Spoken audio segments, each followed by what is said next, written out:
call the meeting to order. If you could all join me for the pledge, please. I pledge allegiance to the flag of the United States of America and to the republic for which it stands, one nation, under God, indivisible, with liberty and justice for all. Morning, Mr. Chair. Good morning. Morning. Everybody.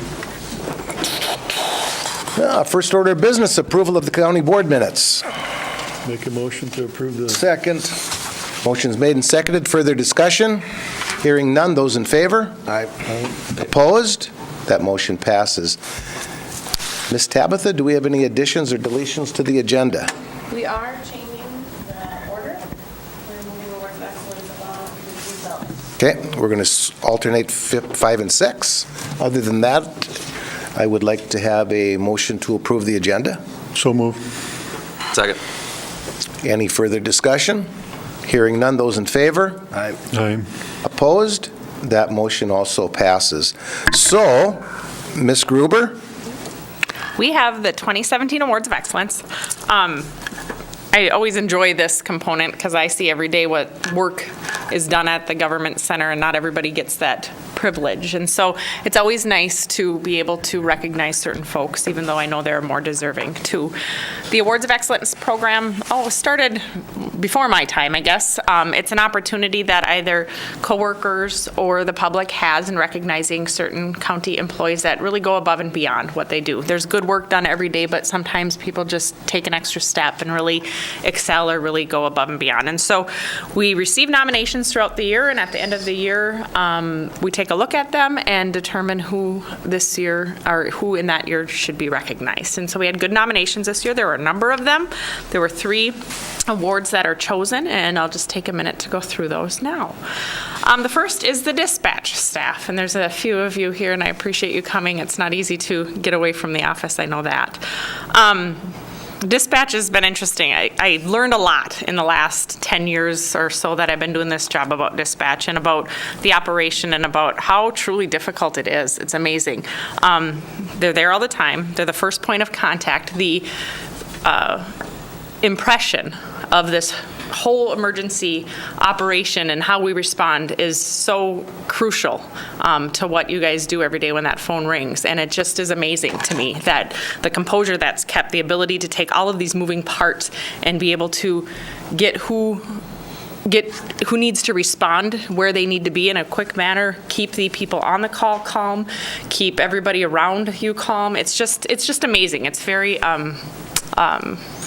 humbling to see the work that you do and the impact that you have, not only to that person on that phone, but to the organization as a whole, and making sure that you're keeping that connected and that the law enforcement officers that are responding are safe, that the fire folks know what they're doing, that the emergency medical services knowing what they're doing, all of that connected and smooth, running smooth. And sometimes that can change in a heartbeat with the next call in terms of it's a calm day and nothing's happening, then all of a sudden, boom, somebody's life is turned upside down and you're there to respond to them. So it's amazing, that work. And I just, every time we'll do a tour, I'll sit there and I'll have to talk to somebody. I just am amazed by that. It's I think, harder work than I do every day, that's for sure. It takes a lot. The last year has proven a lot of different challenges for the group. You've had the implementation of the new 911 system, different technology that's been brought out. You've added a 3rd workstation. You've had the Little Falls Police transition over, so you're doing more of those daily calls during the work hours and afterwards. You're handling new technology systems that are there. It's just been ongoing, never ending, it seems like, and the group has really stepped up. There's been changes with their bargaining unit, and they've been just pleasant to work with. There's been changes in so many different things, and you're always there, and you're always doing your job, and we can count on you to do your job well. And that's important, and I appreciate that. And I know Victoria continues to say that, and she's like, these people really do step up, and it's amazing. Through all of that change and turmoil, I still walk in and there's smiles on faces and there's pleasantries, exchanged, and I appreciate that, and I think everybody here appreciates that, and the dependability that we can all have to know that you're going to be there to answer that call is phenomenal. So thank you for that, and thank you for continuing to do a very, very difficult job every day and doing it well. So I appreciate that. Mr. Chair, that's the dispatch winners. And I thank you for that, and I would ask for a comment from any one of the board members, and I get to go first. I was there once. I know what it's about. It's a big deal. And what is done in the dispatch center is second to none. First point of contact, always the point of contact for absolutely anyone and everyone. So thank you very kindly for everything that you do. I very much appreciate that. And if I may, I guess, back in the olden days, you phone a ring and anybody can answer it. Nowadays, it's a lot more complicated. You have a lot more calls coming in. For a car accident, you probably get 10, 15 phone calls, and 25, 30 years ago, you got one maybe if you're lucky, So with these cell phones, that's what's doing it. And again, I know of you. I know by what everybody tells me the job you guys do, and it's amazing. So thank you. I just want to say thank you also. You're the vital link in our public safety in our county, and we appreciate it very much. And you're the unsung hero. You're behind the scenes. Nobody gets to see you. We just get to hear you. And I just want to say thank you for everything you do. I'd like to say thank you, too. I remember there was a speaker that came to town one day on one of those shootings in a town, and they talked about the dispatchers, and it really put it into motion on what you guys go through to keep everybody organized when there's a problem around, and we really appreciate it. Thank you very much. Mr. Chair, if I could take a minute and just recognize by name each of those. Please. Renee Wenner, who's here. Thank you, Renee. Been here a long time. How many years? I can't see her. Could she stand up back 28. there? Renee will stand up. I'm sure she will and be recognized. Of course she will. 28 years. That's a long time doing a very tough job. Thank you, Renee. Peggy Zimney. Heather Ray. Jane Holman is here. Jane, you've been here a while, too.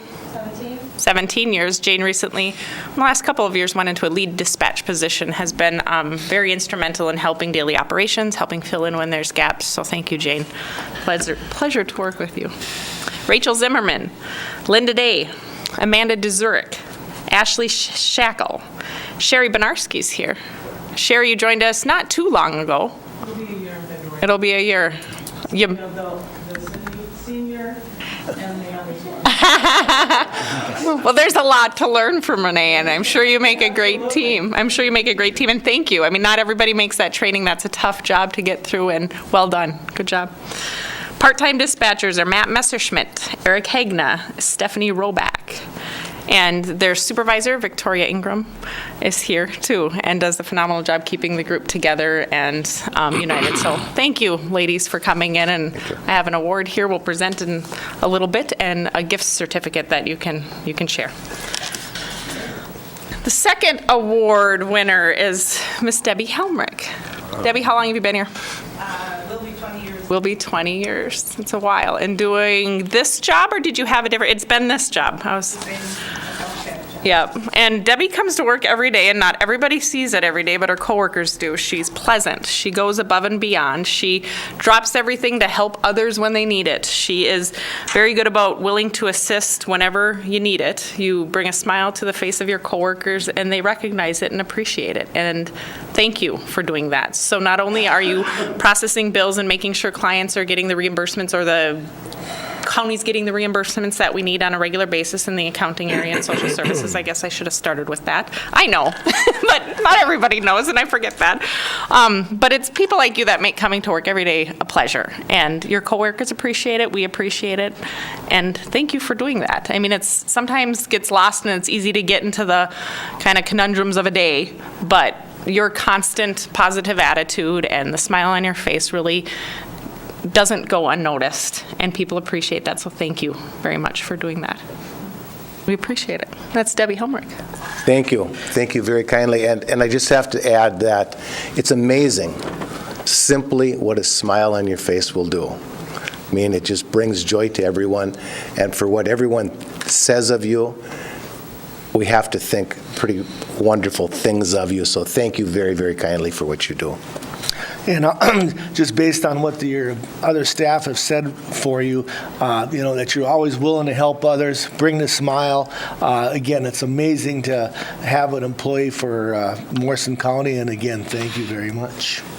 Yeah, thank you so much for your years of dedication, and keep smiling. And we appreciate everything you do for the county and its constituents. Thank you very much. Mm-hmm. Yeah, thank you very much. Appreciate the smile. That's awesome. The third winner or recipient is Tom Swenson. Tom, you have been here, other than forever is not the right word, but a long time. 25 years in May. 25 years in May. That's a long time. Tom's a career agent with Community Corrections. They have different levels of agents after you're tenured, after you go through education, you're a different level of agents. And we've had a number of new ones that have come in, and Tom has mentored them, and it means a tremendous amount to them and to all of us that you're there as a solid force, as somebody who's willing to help, step up to the plate all the time. Don't back down for anything. That's huge. And these people that are coming in and just getting into a tough business, it's not easy what you do. You're willing to take them under your wing, and you're willing to show them how you can last a career in a field that's tough. And so I appreciate that. You're also very pleasant. Anytime I've interacted with you or seen you interact with anybody else, you step up and you volunteer for whatever needs to be done. Those in your office have looked to you to guide them through some difficult times, and I've seen it. You transitioned from the joint powers into Morrison County own or Morrison County alone agency, whatever it is, and your grace through that, your dignity through that was very commendable, and I appreciate that. You are a good asset, or a phenomenal asset for Morrison County and Corrections, and I know Nicole speaks so highly of you anytime she is talking about you or sees you or witnesses your work too. You care about people, you're working with them to try to improve their lives every day, and then above and beyond that, you're helping coworkers really manage that business that's tough. So thank you, Tom, for that. I appreciate it. We're lucky to have you. Tom Swenson with Community Corrections. Tom, I've known you for a long time, and I've known you before that through work, obviously, and other things. But it's also that smile, that piece of, can I help you? And how can I help you? And I will help you now. It's not when I will help you. It's I will help you right now. And I've seen that from day one, from the first handshake to, hi, I'm Tom Swenson. What can I do for you? Not what I can do for you. What can you do for me? And that just resounds throughout the entire government building. As I see you walk up and down a hallway, it's not as if you don't say hi to people, because you do, and you engage them, and there you are, and you smile.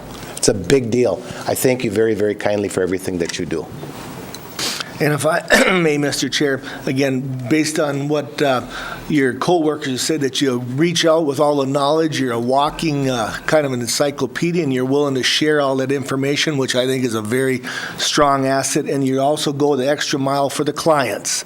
And again, I think that's very appreciative, and I know they appreciate what you do. So again, thank you for your service.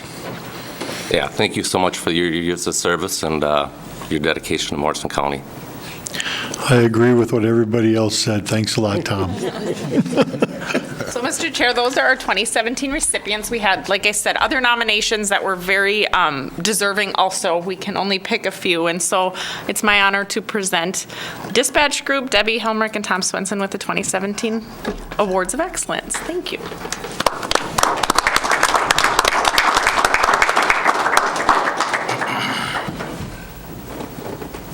You want to come up, we'll take a photo. Tom, if you wouldn't mind hurdling. We should get rid of the chain. Hurdle them and I'll be rolling. Like it protects anybody. The chain Looks protects so anybody. stupid. That's the city. Yeah, I know it.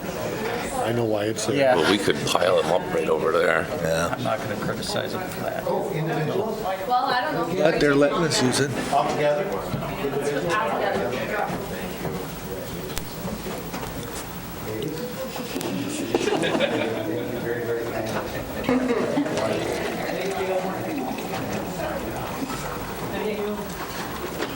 Thank you, Renee.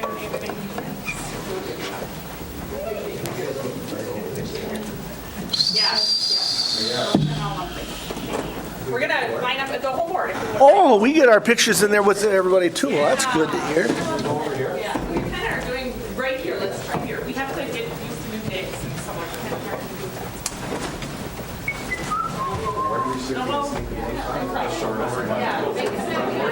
I know.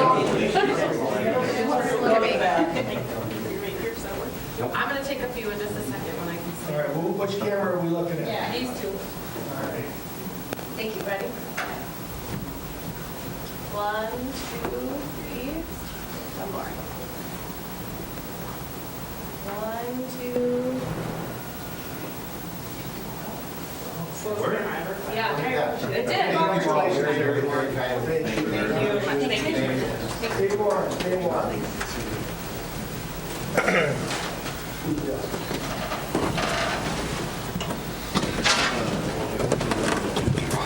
Great, thank you, Joe. Good job, thank you very much. One more seat, eh? Yes. I'm just teasing Oh, that's you, good. I bud. appreciate that.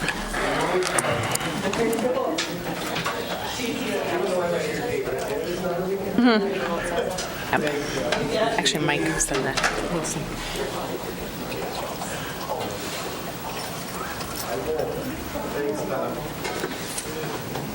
And our next item of business is Carol Anderson, who can't be with us today from Community Development. And Deb, you're going to take her place today? I guess I am. And you're on. Okay. So hopefully you all remember about a year ago, we started the process of helping to bring Wabash National to town. This is a company that makes or uses the injection molding technology, the same technology that Larson Boats used.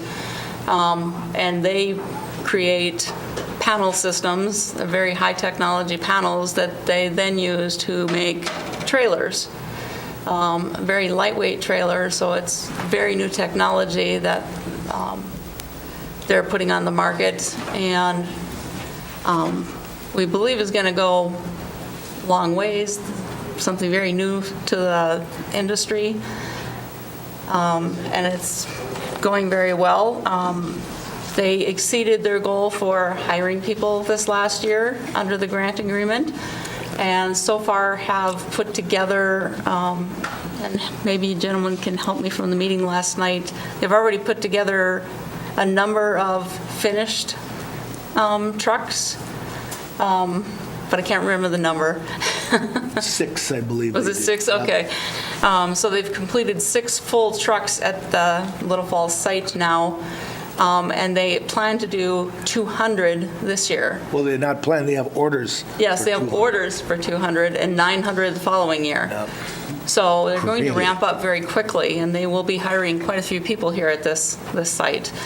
So the paperwork we're bringing before you this morning is just to finish up paperwork from what we started last year. And it's basically paperwork revolving around the levy portion of the agreements that we made with them that goes through the RDFA. So as part of the grant agreements and levy agreements and everything we put in place to bring them to town, the RDFA agreed to use $40,000 of their annual levy to help them out as long as they met certain conditions. And so yesterday, the RDFA met and approved a resolution to use that $40,000, and they will approve this resolution annually for that $40,000. And then they are bringing that resolution to you and asking you to approve that same resolution that just authorizes them to use that $40,000 for this purpose towards their grant agreement. Okay. And I can read the resolution if you like. I would, Mr. Chair, I'd like to have her read the resolution. Certainly. Okay.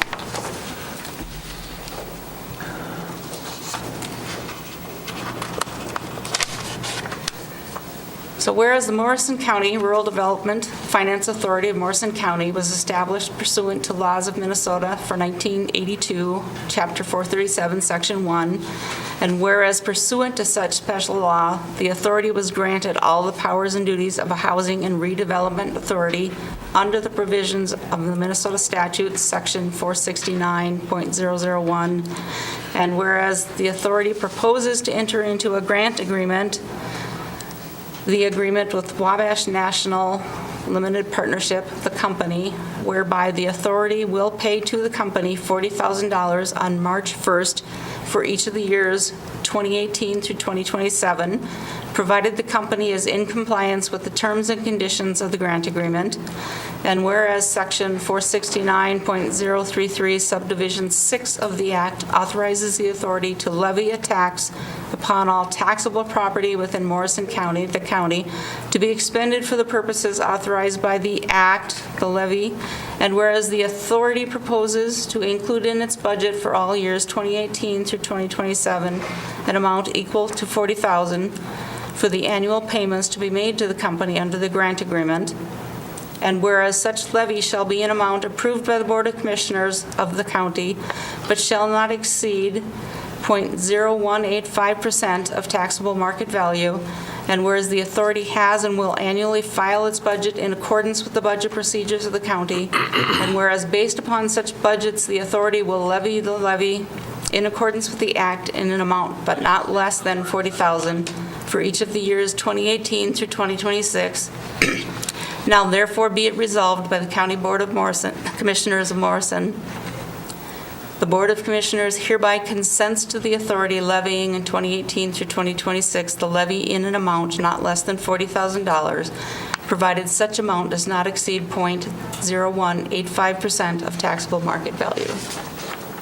Mr. Chair, can I ask a quick question? Is this going to be an annual resolution that needs to come in Yeah, I believe this would be an annual resolution that we bring forward. for the years that Yes. Okay. I'd look for a motion. So moved. Second. Got a motion and a second. Is there any discussion, further discussion on this item? Again, the levy, Mr. Chair, this is great to have a company like this come into our area. And again, they've been around for quite a few years. They brought their organization here from, I believe, Pennsylvania, somewhere out east. Or They have a number of locations. Yeah. Yep. So, and this is something where they'll be building these refrigerator trucks, trailers, I should say. And we took a tour here a few months ago. I think it was in October, and I'm happy that we're able, the city and the county, to help them out. Okay. This is a real good fix for Little Falls. We've been out there a few times, and this is a #1 organization, so thank you. I believe that to be true, not only a real good fit for the city of Little Falls, but I think a real good fit for the entire county. I just see great things happening with this place. I just see it growing and growing right along. I just have one question, Mr. Chair. Yes. Under the third whereas, it says we'll pay to the company $40,000 on March 1st for each of the years 2018 through 2027. And then on the last whereas, it says amount not less than $40,000 for each years 2018 through 2026. That's a great question. Hopefully I can answer that for you. I hope you can. The reason is because taxes due in 2026 are payable for 2027, and Yep. that's why they have that in there. That's what I thought too. Then it should say 2019, don't you think, for the first one? And that's another good point, because they came aboard in 2017. I believe they paid half of this taxes in 2017, and that's why it's not a full year. So this is a full year for 2018 till 2026. Correct me if I'm wrong, Deb. Well, Yeah. it'd be 40,000 though. It should be 2019 then. Right? Well, and they drafted this, but we were arguing this point in the meeting yesterday also. For the years 2018 through 2027, we will pay, and then we will levy 2018 through 2026. So we start levying this year, we start paying this year. And 18. we're going to start the first payment starts this year out of funds we already have on hand. So we're going to levy 1 year less than what we're paying. All right. It's a little bit out of whack, but because we're starting payments in the year we're starting levying, we will make the first year's payments out of funds that are already on hand. All right. Okay, very good. Further discussion? Hearing no more discussion, those in favor? Aye. Those opposed? That motion passes. Thank you, gentlemen. Thank you. Anything else, Deb? Not for this. Very good. Thank you very much. Next item of business? There is another resolution, sorry, Mr. Chair, there's, That was, for information, that was the one that they passed yesterday at the Okay. meeting. So thank you, good point. Okay. Next item of business. Good morning, Sheriff. Morning, Mr. Chair. Members of the board. Let's see here, where the sheriff is. It's okay. Morning, Sheriff. Good morning. If it's okay, Mr. Chair, I'll just hand out the resolution now that I was going to go through. Please. is it different, it's not different than in the board packet, is it? Is it? I don't know. No.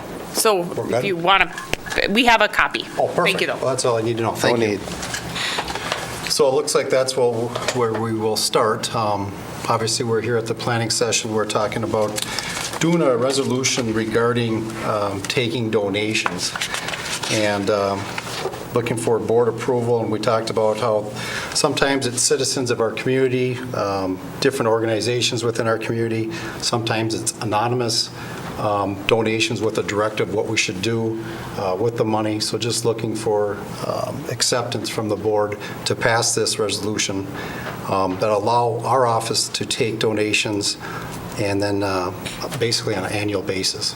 Mr. Chair, if I could, I don't remember the, 465.03, I do remember because I already wrote it down once. Does allow us to accept donations as an organization. It's just prescribed in that we make sure that the governing body knows about it and is aware of that, and that's why, the sheriff would have authority to accept those, but certainly track it and report it through the auditor's office and make sure we're properly administering those funds and whatnot. So it's kind of a technicality on something that goes on and is allowed in statute. And we talked about this at length at our planning Yep. meeting, that people often do come to your office with some monetary amount of whatever it is, and in order to track that, there really is not a mechanism that was in place, but this will put a mechanism in place to track everything for you, a line item, so to speak. Correct. The auditor's office will take that responsibility and will be communicating what comes through, and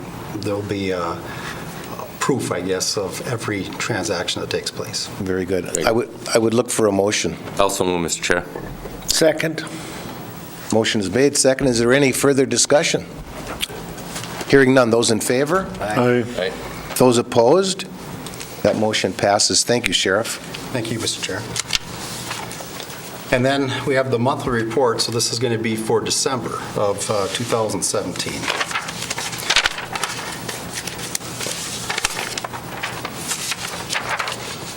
And versus going through every single thing, I think I'll just highlight a few things, and I'll go through a couple of the photos real quick just to kind of show you some of the highlights for December.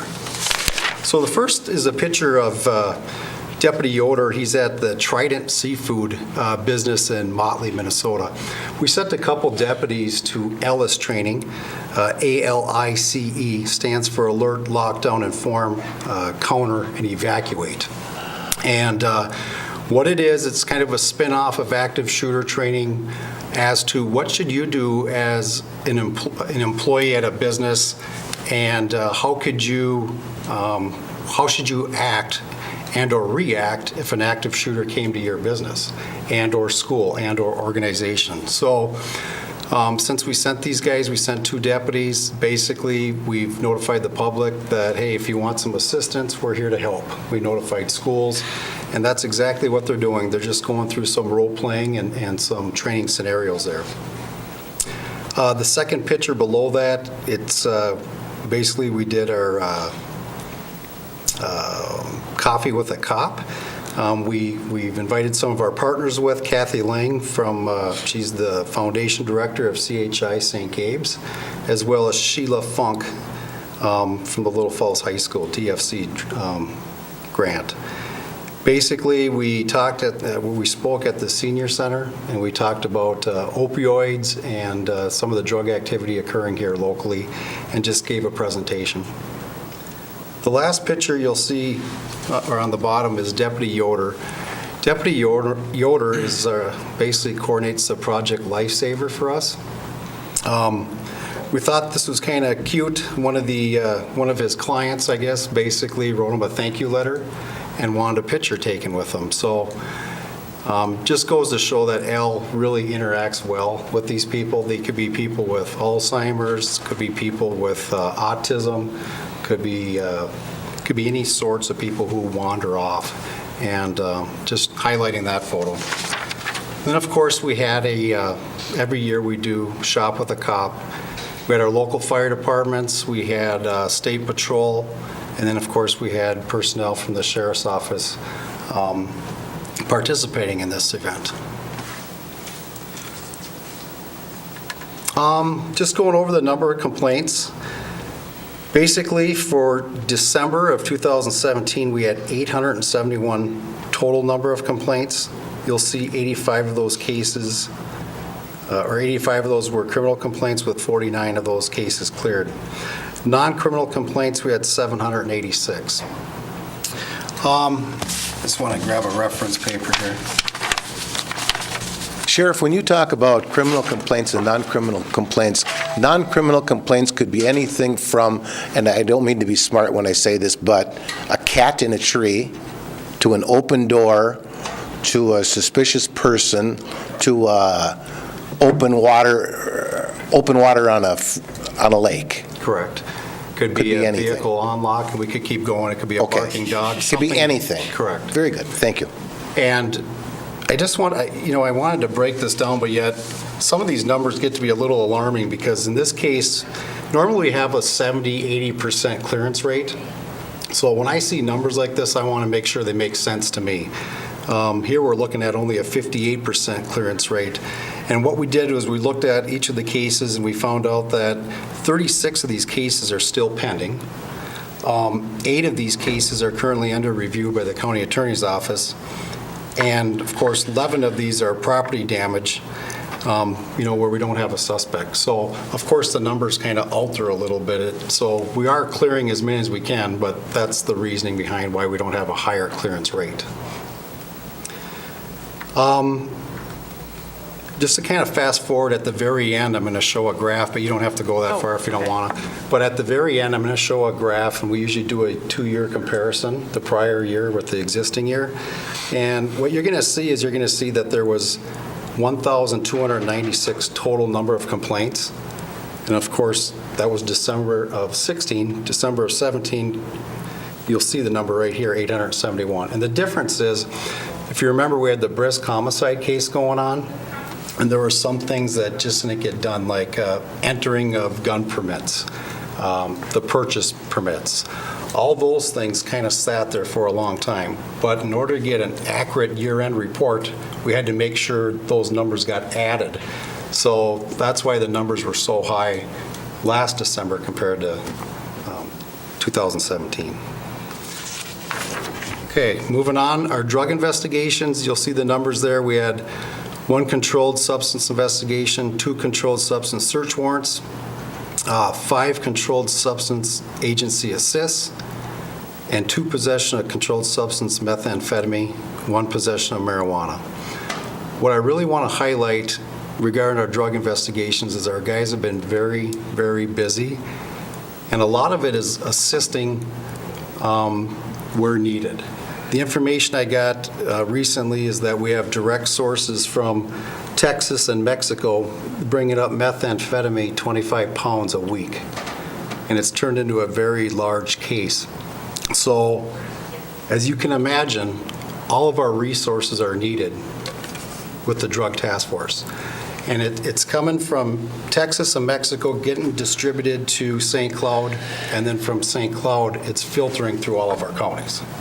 So that's why you're going to see our assists are high, and we're spending a lot of time, working that St. Cloud area, and then working, conducting surveillance. So as you can imagine, our guys are busy trying to put this case together.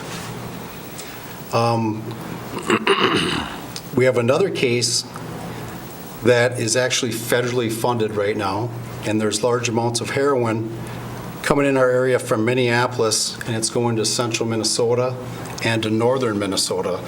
So anytime we're getting overtime on that case, we're actually getting reimbursed by the Fed. So it's good to know, but again, we're trying to get all of the players accounted for, so we're utilizing all our resources.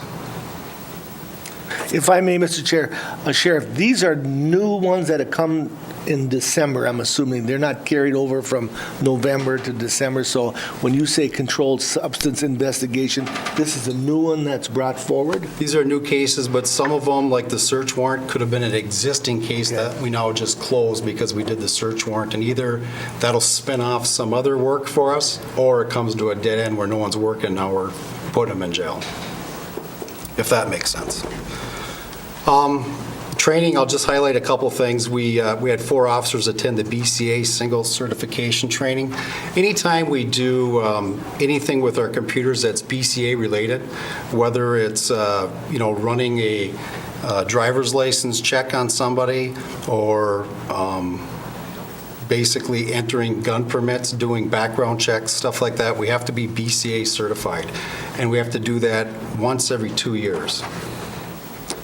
Then you can see we had SWAT training, I had the Sheriff's Winter Conference, the Chief Deputy Winter Conference, and then we had 1 officer attend PREA, which is Prison Rape Elimination Act, just to go to informal meeting regarding that. Our criminal complaints, just to highlight what really is topping our scales, basically we had 8 assaults, we had 12 property damage, and we had 13 thefts. That's making up the biggest pieces of the pie in that colored graph. Our traffic citations, you can see that we have a lot of verbal warnings. That's going to be the bottom quadrant. We had 154 verbal warnings, 30 written warnings, and then 13 citations that were written. Total inmates, you can see we're averaging in Morrison County 53 for the month of December. Total inmates, including the counties that we've been taking inmates in from, our average was 62. So you'll see under total inmates, Wadena County and Itasca County, normally you see a few more counties. Well, our own count has actually been going up, therefore we're actually taking less of other counties right now. That seems to fluctuate, so it's kind of week by week, month by month, those numbers can adjust. Our Sentence to Serve program, they've been busy. You can see we've had 22 inmates for the entire month participate, 541 hours. Mr. Chair, if I just want to thank Sean and his staff, too. I know Sentence to Serve has helped tremendously in the most recent initial phase of moving out of the 70s building, so Kim's done an excellent job with that. We've utilized that staff. Also thank the sheriff for accommodating some storage in the basement of the jail. It's something that we don't want to permanently tie up because we never know where numbers would be, but I appreciate the flexibility that he's extended in terms of letting us kind of use that as swing space for some furniture as we go back and forth. It's very helpful to not have to haul that off-site and rent other space and all that, so I appreciate the accommodations. Very, very helpful. Thank you. Absolutely.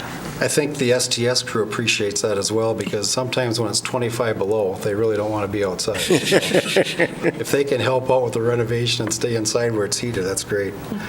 And then our out-of-county inmates, you'll see we held 15 for the month of December, and the revenue collected for that month, December 2017, was $14,960. I don't know if you guys got the, if there was a 2-page insert that Mary sent over. Basically, if you do have it, great. If not, I'll have to send it to you. It just shows every county from every month of 2017 and how much revenue we've collected from out-of-county inmate services. And if you didn't get that, I can certainly send it. We can look for it, too, and send it out to him if we have it. Okay. Have it, I'll work with Mary and let you know. And then the only thing I really want to add to the jail is in December, we had our DOC inspection. And when I started 2015 as sheriff, it was an annual inspection that took place. Now, they're doing a great job. The staff is doing a great job, and now they're on a biannual. So we don't have to do it every year, obviously. I just want to highlight that the jail scored 100% in their mandatory requirements, and then they scored 98% in all non-mandatory requirements. So overall, everything that, when the DOC inspector came and everything that they checked, they did a top-notch job, and that's from the staff to our jail administrator and everybody involved. So very impressed and proud of our crew because they're obviously taking things seriously, and the DOC is seeing that, and the report reflects that. So, Sheriff, what do you mean that you can do it biannually now rather than annually because of the job that's being done? correct. Okay. They came, they scored 100%, and then they basically advising us that instead of annually now, we're just going to come every other year. Very good. Thank you. Excellent. And then, of course, there's a 2-year comparison. You can see that the only thing to really highlight that we didn't talk about is our drug investigations, and went up quite a bit. And a lot of it is just because we're assisting more. And the reason we weren't assisting as much in December of 2016 was because we were limited with resources regarding the Terry Brisk homicide case. We were doing our own work, but we really weren't assisting other agencies because we were tied up with that. So that kind of explains those numbers. The only other really thing I have to add is the command post. I was going to give the board an update. We actually received our command post within the last week. And what happened was we ended up parking it in Public Works. And thank you, Mr. Bukowski, if you're here, and his staff for allowing us to do so. But basically, they send a driver from upstate New York. The driver's job is to basically drive that unit and drop it off. That's all they do. And there was no one with the driver. So we did our inspection, and it was like, well, there's a few things wrong here. And one of the things was the floor.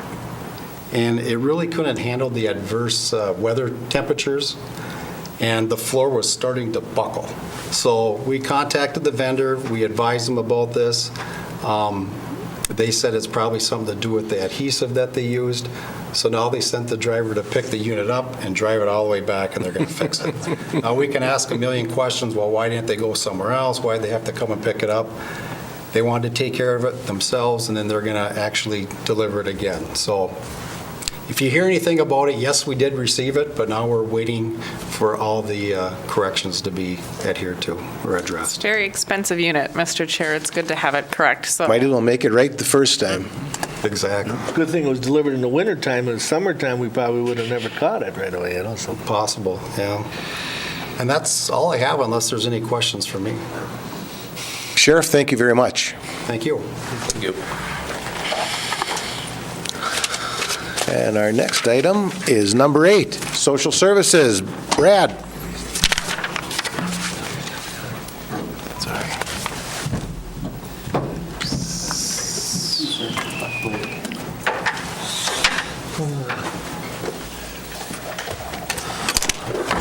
Good morning, Mr. Chair, Commissioners. Good morning, Brad. The first thing I have on your agenda is a social services report, and the commissioners may have seen, and I know Deb Gruber has seen, the Association of Minnesota Counties is requesting all 87 counties to pass a resolution in support of a legislative position around bonding for mental health facilities. This is really a vague resolution at this point, but I think it sets the tone for this bonding year with the legislature. In terms of the last few years or since the regional treatment centers have closed, counties have struggled finding placements for individuals experiencing many mental health challenges. And it's been a real issue, and I think AMC and counties are now trying to move forward in a unified voice, looking for a variety of options, with the legislature helping to fund both some mental health centers or mental health facilities, as well as long-term supportive housing options. And so in your packet is a resolution that I'm asking the commissioners to approve, and we would send that back to the Association of Minnesota Counties. I'll make a motion, Mr. Chair. I'll second. Any further discussion? If I may, Mr. Chair, this is kind of do with the mental health issues as far as some where it be down to cities like Anoka, St. Peter. This is where it's coming, where it costs some counties hundreds of $1,000s they pay to have them housed down in the cities, correct? Correct. Over the years, the state has mandated counties to pay more for those individuals who are in Anoka, St. Peter, a couple of those facilities. And we also have 6 or 7 community behavioral health hospitals that we support. But I think it's not only about that and trying to reduce the costs for counties in placing there, but it's also trying to reduce the need for those facilities and use lesser restrictive options, or creating lesser restrictive options. Mr. Chair, I think it's multifaceted. There are numerous areas within AMC's political agenda that involve mental health or are as a result of mental health issues that aren't being addressed. And what this kind of does is take a broad approach, but I know there are very targeted approaches that are being taken to, hopefully, to try to deal with certain components. But it's costing everybody a lot in many regards. And so they're trying to really address that, and then hopefully the trickle-down effect of savings or different benefits that come from really addressing that issue in a proactive way instead of a reactive way that we're so often finding ourselves in. And not just about cost, too. I think we've also noted just the increase in the jail population, the jail staff having to deal with individuals who are experiencing mental health issues, trying to reduce that stress on our jails as well, and finding better options for individuals who have mental health issues, because being in jail is not appropriate, being in Anoka may not be appropriate, so trying to find more appropriate supports for those individuals who are experiencing mental health challenges. Brad, would you have any correlation or any way of commenting? Is this a direct result of closing down our state hospitals? Well, that was a long time ago now, so I know can't it was. say- So is so I it a can't direct say it's- result of trickle down? It's necessary correlation, but I still think it's the struggle with our state trying to manage individuals experiencing mental health crisis. Whether or not can be attributed to that, I'm not going to say yes or no, but I also think there's been CBHHs, community behavioral health hospitals, that have had to close because of how they were funded. There's just a variety of events that are occurring that are causing this. The drugs, I think, as you saw from the sheriff's report earlier, just the use of drugs, opioids, has increased, which, people experience mental health issues with that. So I think it's a variety of events that have occurred. That certainly is one of them. Well, and the true point of fact is that it's here, it's now, and someone has to do something about it. I agree. And I think it's trying to deliver a message to the legislature as counties that we need more supports for these individuals. And we need the support of the state to do that. I did also include in your packet all of the AMC legislative priorities that they're going to look at for 2018. And of course, it starts the middle of February, I think like the 18th of February, somewhere in there. So, but that again was one of the requests from AMC, is to ask all counties to approve this resolution. Good. Further discussion? Those in favor? Aye. Opposed? That motion passes. Thank you, Brad. Thank you.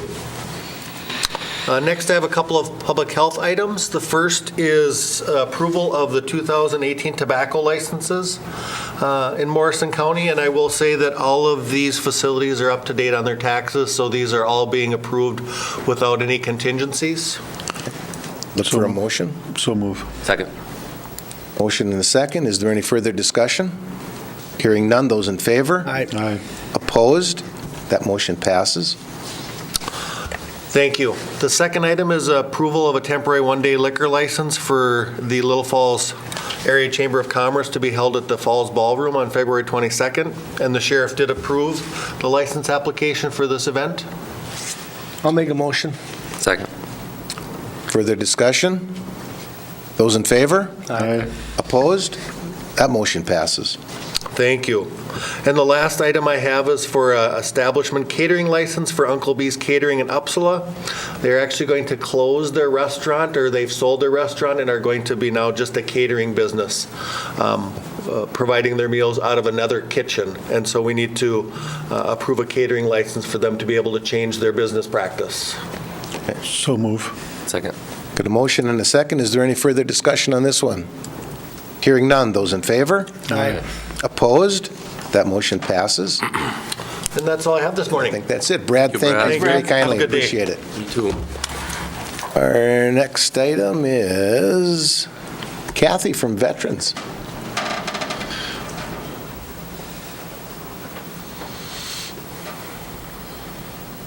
Morning, Kathy. Anyone else with me today? Good morning. All right. So this is Trent Dilks, right? Is that, make sure I pronounce your last name correctly. He's from the DAV Transportation Program. And so I'm just going to talk a little bit about that, and then I'll let him do a spiel and why we're here. So we've been using the DAV Transportation Program primarily after we got rid of our van. And they are a free service. They they are out of St. Cloud. They come and get our veterans, take them to the St. Cloud VA or where they need to go. If we aren't able to use them, then we use the voucher program through TRICAP. And now we're looking at, the DAV is looking at expanding their program and bringing vehicles to and parking them in various places. And one of the places they were looking at having a vehicle parked was here at the Morrison County Government Center, which is great. Doesn't cost us anything. It's just a parking space and a box where they put the keys. But I will let Trent talk all about that. Good morning. Morning. Morning. Trent Dilks. I'm the Transportation Director for the Disabled American Veterans Department of Minnesota. We're a congressionally chartered veteran services organization. We have a chapter right here in Little Falls that I'm a member of, Chapter 12. And our largest program is our transportation program. So I was just going to go over a quick overview of what we do, how we do it, and then kind of present what we're thinking for your community here. The DAV has been running transportation since just after World War I. Here in Minnesota, last year in 2017, I just did the report last night, 1.6 million miles, over 30,000 veterans transported, and over 70,000 volunteer hours to get all of that accomplished. We have 23 fleet vehicles, as well as a system of county volunteers across the state that make up a bulk of our miles in the metro area. For the 23 vehicles, I've got 11 of them stationed at VA medical centers and 12 of them stationed in counties. In this area, actually I present to the county commissioners in Kennebec County tomorrow. We've got Mille Lacs County has one of our vehicles, Wright County has one of our vehicles, and somebody else around here has one of ours. But like I say, we're spread out in counties in a partnership around the state. How it works is the DAV buys the vehicle. We donate the vehicle to the VA Medical Center. It enters the federal fleet, so it's essentially a U.S. government vehicle, and those are the plates that will be on it. It has a U.S. government fleet card. We then operate the vehicle. I have 4 full-time coordinators. For this program, we're looking at Stephanie. She's stationed in St. Cloud. She's a full-time employee of the DAV. We then post the vehicles in communities, and from there, the veterans who are in need of transportation can call Stephanie or one of our other coordinators, and they schedule a ride. Our vehicles are operated by volunteer drivers.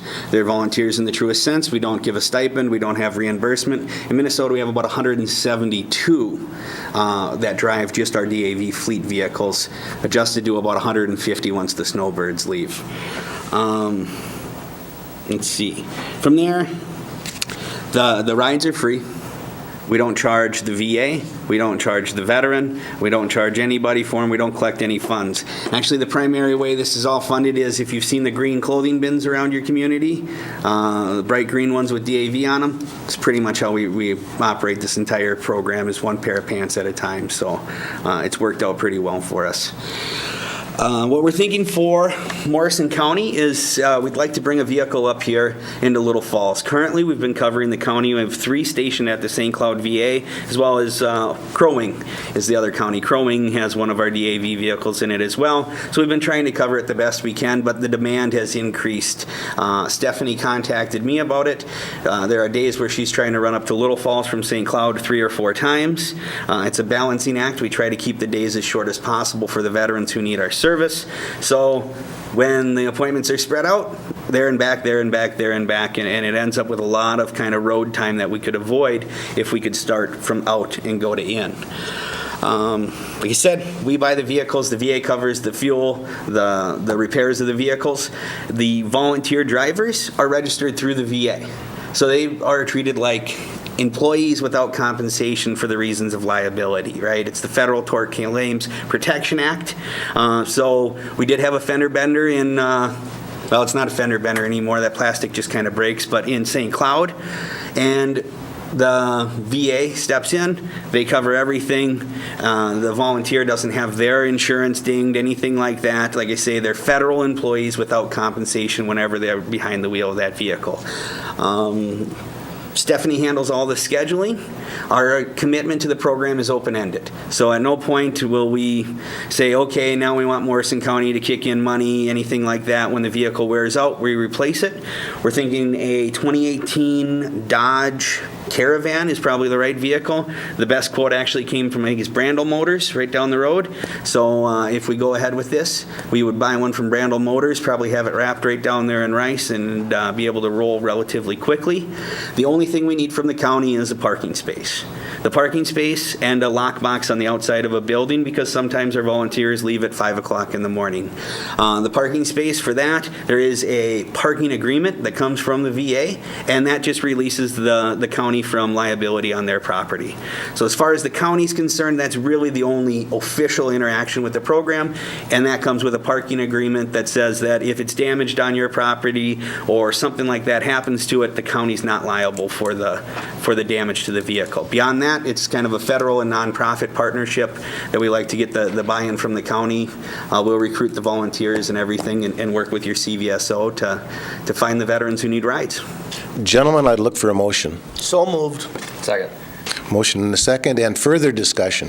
Mr. Chair, I'd be all for this, It's just a matter of, like, say, maybe Kathy or Deb or somebody can find out where they can park the darn thing, and then go from there, so. Mr. Chair, Kathy called me the other week and offered this suggestion. I thought that sounds great. We do know parking's at a premium around here. We're struggling with parking spaces, and I'm like, but we don't have the veterans van any longer, and we've done other things to help ease that. So I think it's certainly a program worth that sacrifice by all means. But it's something I assumed you would want to consider. Let's put it that way. I'm anticipating that we do have a fairly good-sized parking lot, although it is premium, but I don't know that that they have to be parked in any one spot, that there would be somewhere. Oh, yeah, we'll make it work. We'd make it work. I'm confident of that. I do have a question, though. For Veteran 1 who lives in Hillman, Veteran 2 who lives in Motley, Veteran 3 who lives in Swan River Township, and I'm using this as an example. I'm just looking for the program, a little information on the program, and I'm sorry I'm off base a little bit. Do your drivers specifically drive to Veteran 1's home? And I'd be very careful here in how I say this. Physically get that person, that veteran, into the van and take that veteran to that appointment and back again? Yeah, so it is door-to-door service is what we call it. We found that if we go with a route-based, we leave out kind of the veterans who are most in need. Sometimes 2 miles might as well be 35 miles down to St. Cloud. So it is a door-to-door service. We do have to have the veterans be able to get into the vehicle, or if there's assistance, it's a caretaker or somebody like that, so that the volunteers aren't put at risk there. But it is a door-to-door service. The nice thing about Morrison County is we'll still have coverage from the north, from my vehicle in Crow Wing County, and from St. Cloud when needed, so that if they're spread out, we can kind of manage if the calls come from all over the place, that we'll still be able to get there. We actually pick up somebody in Hillman quite often, so our van's out there. But it is a door-to-door service. We build routes if we can. If we can't, one person on the van, it's a full van, we're going to run with it. So flexibility is kind of the key to the program. We're flexible, and then it's just a matter of if we have the volunteers, we'll make it happen. Tremendous, fantastic. Further discussion? Just thank you very much. It sounds like a wonderful program for our vets. Thank you. And I certainly support that also. Those in favor? Aye. Opposed? That motion passes. Thank you very, very kindly. Thank you much, Trent. Thank you. Appreciate it. Thanks, Kathy. Sure. Yeah. Next on the agenda is Land Services. I don't remember. Miss Amy. Morning. Morning. What's on our agenda? Okay. So I have one item for you today, and that is to approve the staffing plan that was presented at last week's planning session. I did not run copious amounts of the plan off just because you saw it last week. It hasn't changed, and it's also in your packet. So what I'm looking for is approval to just implement this plan and post positions as they become available and just really implement this plan as presented. Look for a motion. I'll make a motion to approve, Mr. Chair. A second. Motion and a second, and further discussion. I like your forward thinking, Amy, on this. This is great. It's not going to catch us off guard when people do retire and we don't have anyone to step in and take their place. This is very, very well done. Thanks. Thank you. I like that comment, forward thinking. I very much appreciate it, too. Thank you. Thank you. Same here. Thank you very much. Anything further? Those in favor? Aye. Opposed? That motion passes. Thank you very, very kindly. Thank you. I will get this going. And then can you let me know when you're almost done? And I'll return for our Board of Equalization. Excellent, and I forwarded everything that needs to be. Perfect. Thank you. Thank you. Next item is extension, and Becky is here, and she has a guest. Good morning. Morning. Good morning. Morning. I'm going to start with my guest because I'm excited to bring with the newest member of the Extension Office, and I'm going to let her take a couple minutes to introduce herself and let you guys hear all about what she's doing. All right, well, my name is Samantha Barron. I'm the new SNAP Ed Nutrition Educator for Extension. I'll be based here in the Government Center in Little Falls, covering Morrison County. What we do is a lot of direct education around nutrition education with schools, a lot of low-income partner agencies, including Head Start, WICS, the STEPS program. I start with them in February. We also do work with policy, systems, and environmental change that kind of works around, healthy initiatives. One of the programs we'll be starting this spring, we actually just started on a couple weeks ago, was One Vegetable, One Community. So we got a grant for green beans, and we're working with SHIP. I don't know if you guys are familiar with SHIP, the Statewide Health Improvement Program. We're working with them to sort of get green beans sort of dispersed around the Morrison County community and getting them to plant and partner with various businesses and agencies around the county with that. Any questions you have for me, though? Gentlemen, anything at all? Are you, Samantha, just in Morrison County, or are you spread out to wherever? Well, we're regionally based, so I'm considered a Northeast regional educator, so I could cover more than one county if needed. Right now, I transferred down from Cass County, and so I'll be covering Cass County as well as Morrison until they get someone a replacement for me in Cass County. Okay. So you're also going into schools? Yep. To elementary schools, I'm assuming? Yep. I start with Dr. S.G. Knight today. Dr. Knight, certainly. I'm working Excellent. with Lincoln and Lindbergh on smarter lunchroom strategies. I think we have a meeting there on the 30th of this month to talk about that. Very good. Great. Good, thank you. Thank you. Welcome. Nice to meet you, and welcome on board. Thank you. So we're very excited to have Sam in the office. It's a full office again, and we'll be sure to get her into rotation so you can see her more regularly. Excellent. Really quick with the 4-H program, I just want to mention that our re-enrollment is pretty much wrapping up, and we've got everybody back in the program and a bunch of new families joining 4-H. Our animal ID system has started up again, and so market beef animals are due to be identified on February 15th, so we're passing out ear tags for that process. And also our Cloverbud Adventures has begun again. In January, we had our first meeting, and we'll go through May, one Saturday a month with our kindergarten through third graders. And we're meeting at Bethel Lutheran Church, and we do fun activities and games and learning all at the same time.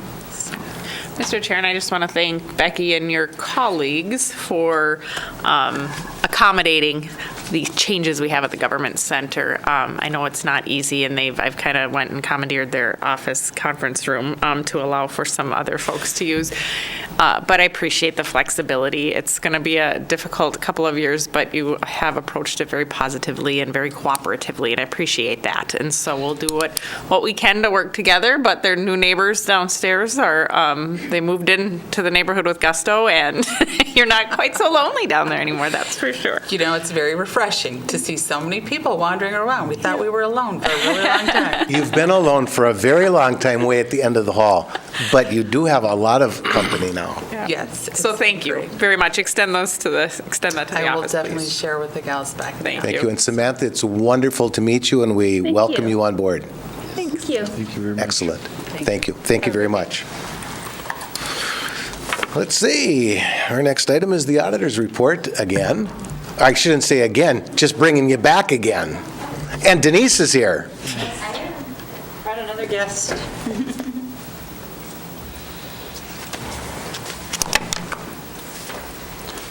So the first item I have is a resolution from the Pine Country Bank appointing myself and Jeff Jelinski as the designated signers for county disbursements, and then also allowing Chelsea Robinson and Debbie Simonetz as additional signers on the account. And then the only additional information here is that Jeff cannot be one of the signers on this resolution once you approve it, because he would benefit from it. So we would ask the vice chair and Deb to sign the resolution afterwards. I'll make a motion to approve, Mr. Chair. Second. Got a motion and a second. Further discussion? Hearing none. Those in favor? Aye. Those opposed? That motion passes. Thank you very much. And the second item we have is a resolution regarding MNLARS for the Motor Vehicle Office. Yes, I'm bringing to you today, MDRA has brought this resolution forward to bring to legislation, asking cities and counties to support the resolution. The resolution is basically to help the deputy registrars fund additional with the shift in the state's system and adding more to our plate and clerical and auditing responsibilities, and helping with the shortcomings of the staffing, because we're having so much overtime in, and along with the additional processing times, it's taking longer for us to process the applications. They are bringing this resolution forward to the legislation to ask for help in funding. We look for a motion. So moved.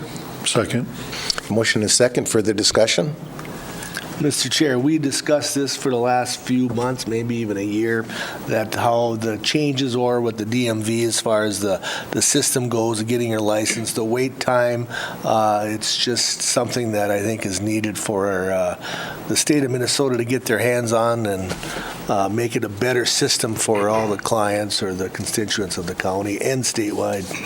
And Mr. Chair, I think we talked a little bit about this last time. My intention is, once this is signed and adopted, that we communicate directly with our legislators and let them know that this is something we're certainly advocating for. Denise and I talked a little bit yesterday just about the concept of adjusting fees to keep up with just general cost of doing business has been something that's been a struggle for quite some time now, in addition to the changes in the shifting. And so hopefully the environment is ripe for a change, and that it can really help fund what has been lagging for quite some time now, in addition to just the general changes that have come about in the shift of responsibility. And so we're hopeful that that can happen, and it's been something that's been on a radar for a long time, but with the recent environment and what we're dealing with, hopefully we have a little bit more traction.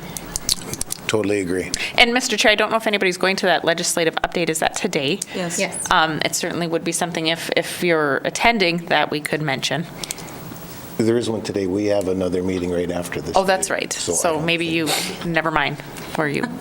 But we'll get Unless we send you communication out on it, there. Yes, I'm not sure. I could. But we certainly did talk during our last planning meeting that we would address our representative and our senator in regards to this, to drive it on home. And certainly, this resolution assists Yes, with the and whole thing. Representative Krisha is well aware of what's going on, and he is very supportive.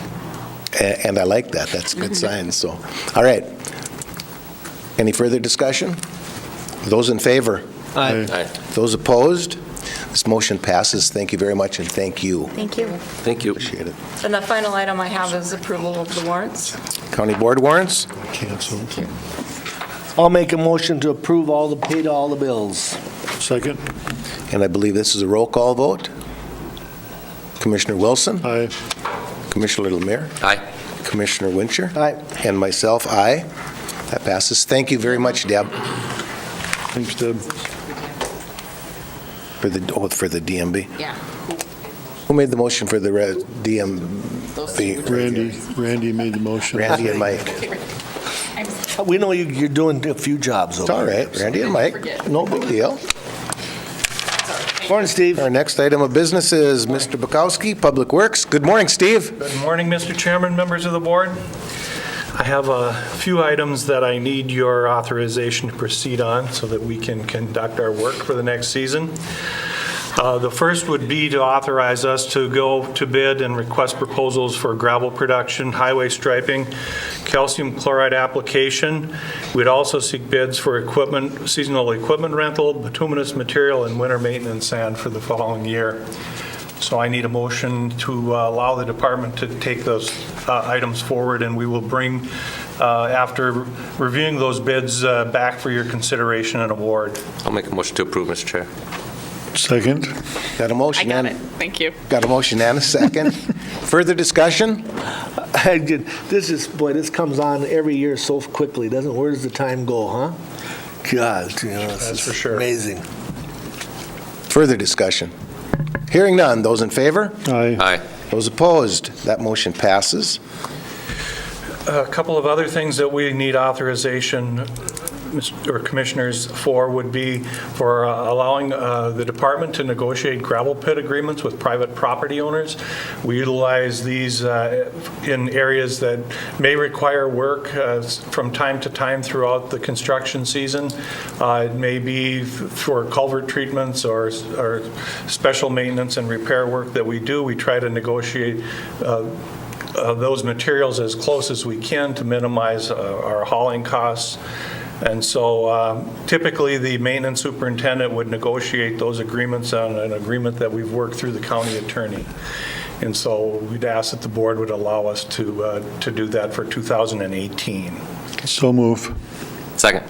Motion and a second. Is there any further discussion on this item? Hearing none. Those in favor? Aye. Aye. Those opposed? That motion passes. Mr. Chairman, members of the board, state statute requires that the board authorize the establishment and placement of appropriate road restrictions when the time is appropriate to place those. We utilize the Minnesota Department of Transportation's recommendations on when road restrictions go into place. They have sites throughout the state where they're monitoring frost and depths of frost and air temperatures and how frost is coming out of the road grades. And based on that, they make a determination on when those restrictions go on. I would ask that the board would allow the department to follow those recommendations. And if there is necessary for us to make reductions into restrictions that are placed due to seasonal breakup or damage to the roads, that we'd be allowed to do that. Can I ask, Mr. Chair, was that in the board packet? Is that a new one, or was? I don't think it They're was. together. There was two of them It's here. together. Looking for that. Oh, One was for the gravel pit agreements, and then also with that was road okay, I'm restrictions. sorry, thank I'm you. sorry that- Road restrictions I at the missed it bottom. too. The road I'll make a motion to approve, Mr. Chair. So moved. Second, do you mean? Nope, I got it. Oh, second, excuse me. Okay, Yeah, we got a second. motion Oh, and a yes, second. I'm sorry, thank you, Yeah, yes. motion I second. got it. Further discussion? Hearing none. Those in favor? Aye. Aye. Those opposed? That motion passes. Thank you. Thank you, Mr. Chairman, members of the board. The last item for your consideration is an agreement between Morrison and Crow Wing County. Under Minnesota statute, the Minnesota Pollution Control Agency is responsible and required to establish a statewide program for managing household hazardous waste. The way they accomplish that is they've created regional groups that have a main sponsor and then co-sponsors that are counties, and for us, Crow Wing County is the sponsor that enters into an agreement with the agency, and then we enter into a sub-agreement with Crow Wing County. What it allows us is there is some compensation we receive for running a household hazardous waste program at the landfill. Typically around $5,500 is what's paid to us under that agreement. In this agreement also, the paint care reimbursement for collecting paint and the cost of disposal of paint. When you buy a gallon of paint, there's a fee that is charged that is managed by the state. As we take then in waste paint and dispose of it, we get reimbursement from that fund. It amounts to about $7,500 to $8,000 a year. This agreement is how that is funneled through to us. And so our request is that you would authorize the chairman and the administrator to enter into this agreement. It's been through county attorney review, and we've also had this type of agreement in place for many years as we've operated our program out at the landfill. Look for a motion. I'll make a motion, Mr. Chair. Second. Got a motion and a second. Is there any further discussion on this? Hearing none, those in favor? Aye. Aye. Opposed? Motion passes. Thank you very kindly, Steve. Chuck handles this pretty much directly? This item, this household? He is our contact with the department, yeah. Okay, very good. Thank you. Thanks, Steve. And then, committee reports, upcoming schedules. Administrators report. Pardon? Administrators report. Whoop, I'm sorry, I missed one. Administrators report. How could I have missed Get that? forgotten. I don't have any action items, that's probably why. Just an update, we did complete the move and the evacuation, really, of the 70s building, that middle building. So that is closed now. The asbestos abatement or hazardous material abatement folks are in there. Beginning today, they were there, and that should take less than a couple of weeks, I believe. It's not a ton. We're going to abate that 70s building where the work is going to be done. They're going to do a little bit of abatement in that link, that glass breezeway link, because they're there at that time. We'll have more abatement that will occur when we go into the 60s building. There's some asbestos in there that we're aware of. And so we'll tackle those in stages, but just hit that link for now also. And then we should be good to go with contractors coming in after that. If you have any suggestions or if you haven't been down to see the temporary space, I encourage you to come over and I'll give you a little tour about what's going on there. Everybody's making do with less than ideal set of circumstances, but I think, I know that they're doing that, and I appreciate that. Customers have been very gracious in their understanding of the space and the adjustments too. And I actually had a couple of compliments in terms of seeing and making use of what we have and setting it up as best as possible given the circumstances. So that was nice to hear. I appreciate that. People understanding that, buildings are getting old and we need to do maintenance to make sure that they last for a long time. And so I appreciate that. Lots going on with that, and we'll continue. That's nothing new. We'll give you updates on a regular basis with that. Otherwise, I think business as usual. If there's anything you need from me, I will get communication out to the state legislators as a result of the action today for the DMV issue. And then I'm also working on some communication and working with AMC to communicate with the federal legislators on that fee to trust. I know that was a suggestion too. I'm following up with that. Still, I'm looking to get some advice, and so I'm waiting on that. But we'll continue to move forward with that. If there's anything else anybody's waiting on, though, let me know. It's been kind of crazy. So. Anything? No? Okay, all right, thank you. What do we need for the dates? Is it like the 28th through the 5th? 29th through the... 29th through the 5th? What did she have on the calendars that 29th through the 11th, she has. 29th through the 11th? Okay. I mean, that's what she has written here, so that doesn't... All right. That's accurate. So 29th through the 11th, we will start today with Commissioner Wilson. Okay, I've got January 30th planning session at 8:30 here. Thursday, February 1st, I've got South Country Health Alliance. If I maybe go back just to help everybody out, we have that survey meeting in Buckman. At 6:30 that night on Tuesday. On the 30th. On the 30th. At 6:30? Yep, okay, I'm sorry. And so you have South It says it Country- right here, too. South Country Health Alliance, and that is in Owatonna. Yep, And that is what time? that's at 9 in the morning. Okay, where was I at? Thursday, February 1st, South Country Health Alliance. Friday, February 2nd, Teeswax. Okay. And then I am gone the rest of that time period that you're looking for. Okay. Commissioner Lemire. All right. Sorry, That's all right. caught you off guard, sorry about that. I just don't want to. All right.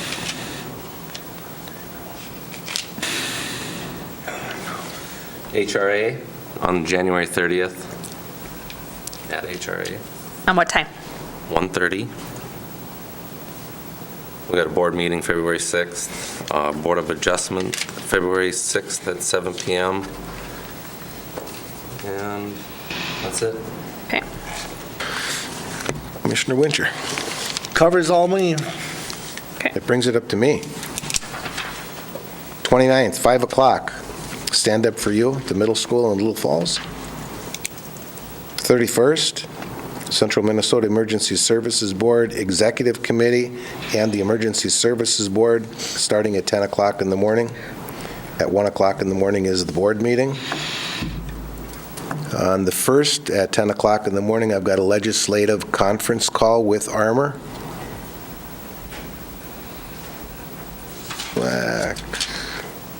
Board of did we talk about Board of Adjustments on the 6th? Yep. Yep. Okay. On the 7th at 1 o'clock in the afternoon, I have a 2018 Public Safety Conference Planning Conference call at 1 o'clock in the afternoon. On the 8th at 10 o'clock in the morning, I don't believe I'll be able to attend this, but there's a Next Generation 911 tabletop exercise in Douglas County. On the 9th, I also don't believe I'll be able to attend the Armor meeting in Grant County at 10 o'clock. And that is all for me. Chair, if you want to send that down. You're welcome. And I believe that is all that I have. That takes care of our committee reports, our scheduling. I would look for a motion to adjourn unless we have something else. Jeff, I do. I'm going to be gone that day, but I got something from the Historical Society. There's a meeting on February 7th that they would like a commissioner to attend, and I don't know what the time of that was. I got to get back to Jeff on that, but I think it was like at 2 o'clock in the afternoon. I can't remember. I did get an invitation also. I was going to take a look to see if it could fit into my schedule, but I don't remember the time offhand. I can probably make it work if you get a hold of me. It's on the 7th. I have a copy of the invitation. However it works. I think it's at 2 o'clock in the afternoon, but I got to get back to Jeff on that That's fine. time. I assumed you all got invitations, but now that I know you did not, I will make sure that we... did. Maybe there's a written one in my box. I haven't seen it. There was one sent in the mail to me, but either way, we'll get you one if you haven't. We'll get you a copy. Very good. So I'd look for a motion to adjourn. So moved. Second. Discussion? Didn't think so. Those in favor? Aye. So approved. All right. We are adjourned. Hello, Charlie.